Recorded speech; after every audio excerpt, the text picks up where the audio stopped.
Hey, this is James Glass, and I'm here working on my tiny home, which I am converting from a single wide trailer. And when I'm all done, I'll have a 3-bedroom, 2-bath tiny home.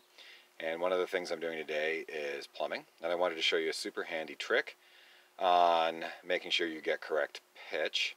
So for this 3-inch pipe, which comprises pretty much most of the building drain,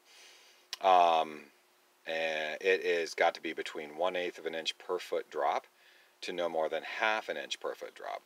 This 4-foot level that you see in front of you happens to have, it's a plumber's level, so it happens to have a really cool little scale on it.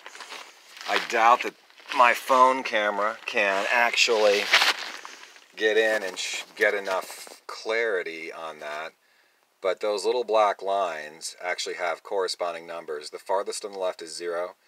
The next one is 1/8, and then 1/4, 3/8, and 1/2 an inch. And what that means is pitch. So when the right side of the bubble touches one of those lines, that's what the pitch is. You'll notice, looking in here, that that is not level. That bubble's way over to the right because it is a half inch per foot drop. So get yourself a handy level that has a plumber's level that has a little pitch gauge so that you don't have to constantly be measuring. You know, if you just get a regular level, you have to 4-foot level or whatever, 2-foot level, you've got to measure it with your tape measure on the other end. It's such a pill. The other super cool trick is this little Bostitch bullet level is going to come in handy. I happen to have a piece of pipe here that I'm about to cut at that black mark. But I was able to throw my 4-foot level on here because it's plenty long, and the level lays flat. That's all great. But what happens if I'm working in a really tight little area between those hubs? See, the hubs pop up about almost 1/4 of an inch, and so it throws off the level. I couldn't get a 4-foot level in there and really be confident that it's on the pipe. So for that, you want to use a bullet level. Well, you want to use a bullet level that has an adjustable level on the other end. And in this case, this one goes from 0 to 90 degrees in 2 different directions. If you look at the level, you'll see that level right here in the middle, you'll see it's not level. And yet, those little bubbles, that little bubble right there is between the lines. It's kind of, again, hard to see on the phone. That's because, and let me hold this, I can actually dial this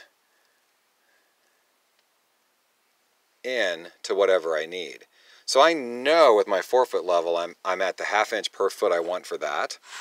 So if I set this on top, make sure there's no dirt or debris, and then I dial this between the lines, and it takes a little bit back and forth. There you go. So now I'm between the lines on that green one. That now represents a 1/2 inch per foot. So when I go put this level on any pipe, I'm going to ignore this because that's true level. I'm going to put it between the lines and know that I have a 1/2 inch per foot drop. And on these little short runs here coming from the toilet and shower, I'm doing a 1/2 inch. And then on that 60-foot building drain, it's about a 3/16 of an inch drop all the way out to the sewer. So anyway, handy trick with levels. Get yourself a plumber's level, which you can lay right on your pipe, and you can tell whether you have an 1/8 or 1/4 or 3/8 or 1/2 inch per foot drop, which is perfect for what you need on this pipe. And then get yourself a bullet level that has a little dial on it so that you can adjust that to the exact degree that you need so that when you're between the lines, you know you've got the pitch you want. Hey, thanks for watching.